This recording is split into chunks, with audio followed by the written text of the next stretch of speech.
மாண்புமிகு முன்னாள் முதலமைச்சர். இங்கு முன்னாள் முதலமைச்சரை பற்றி ஒரு விவாதம் இருந்தது.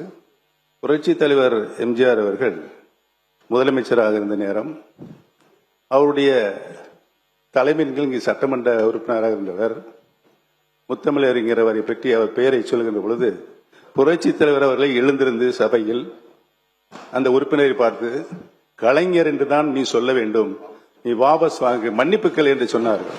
அந்த மாதிரி கண்ணியமிக்க சபைகள் இந்த சபையில் நம்மளுக்கு முன்னாலே வழிவகுத்து தந்தவர்கள். ஆட்சிய கண்ணியத்தை நாம் காப்பாற்ற வேண்டும் என்று அனைத்து உறுப்பினருக்கும் நான் கேட்டுக்கொள்கிறேன். மாண்புமிகு பேரவைத் தலைவர் அவர்களே, மாண்புமிகு முன்னாள் அமைச்சருக்கும் தெரியும், அவரும் அன்றைக்கு அமைச்சராக இருந்தவர். 1977 புரட்சி தலைவர் இந்த புனித கோட்டையில் அமர்ந்ததற்கு பிறகு அவர் உயிருள்ளவரை திராவிட முன்னேற்ற கழகம் வெற்றி பெறவில்லை என்பதுதான் வரலாறு. மாண்புமிகு உறுப்பினர் கவனத்திற்கு போதும்.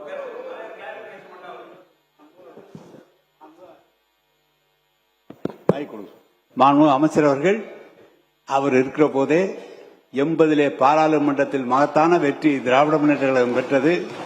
அவர் இருக்கிற போதுதான் 86 நடைபெற்ற உள்ளாட்சி தேர்தலில் திராவிட முன்னேற்ற கழகம் முழுமையாக வெற்றி பெற்றது என்பதை தெரிவித்துக் கொள்கிறேன்.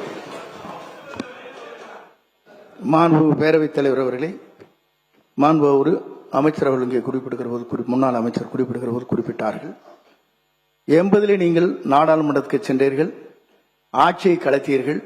கலைத்ததற்கு பிறகு மீண்டும் அவர்தான் தமிழ்நாட்டின் நிரந்தர முதலமைச்சர் என்ற வரலாற்றை படைத்தவர் புரட்சித் தலைவர் எம்ஜிஆர்.